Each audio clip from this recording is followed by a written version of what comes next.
So hi, I'm Caroline Knight. I'm currently a programme lead for the foundation degree in Youth Justice and Youth Studies. And up until this month, actually, I was also the programme lead for a foundation degree in working with children, young people and families, so a bit of a range, and a personal tutor, and I also lecture on several of the HE programmes here at South Devon College. I was a police officer for 30 years with the local police force, and for most of that time worked in the crime investigation department.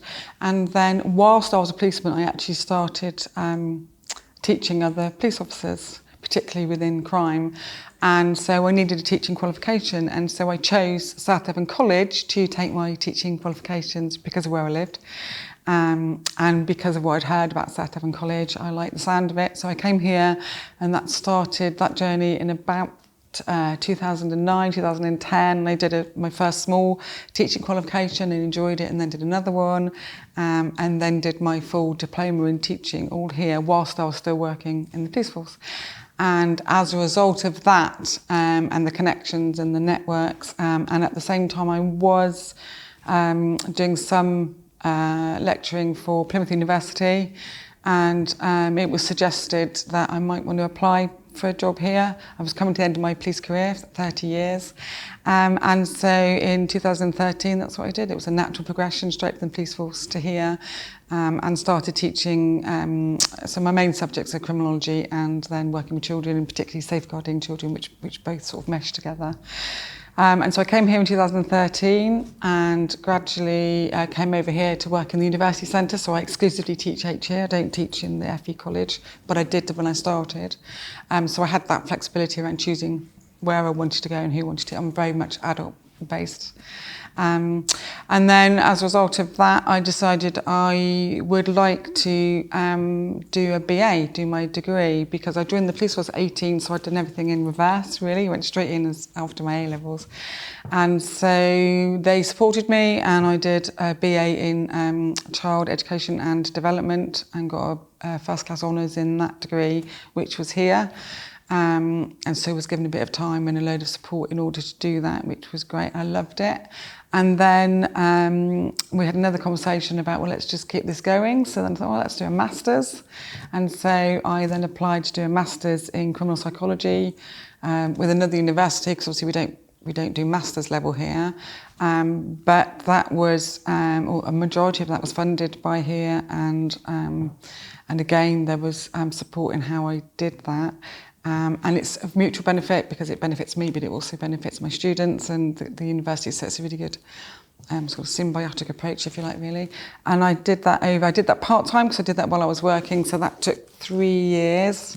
And then in the last year of doing my master's, a group of us here got together and put forward the idea of, wouldn't it be a good idea if we published a book? We've all got sort of specialisms, and I can't remember how many there was now, but it was quite a significant little group of us.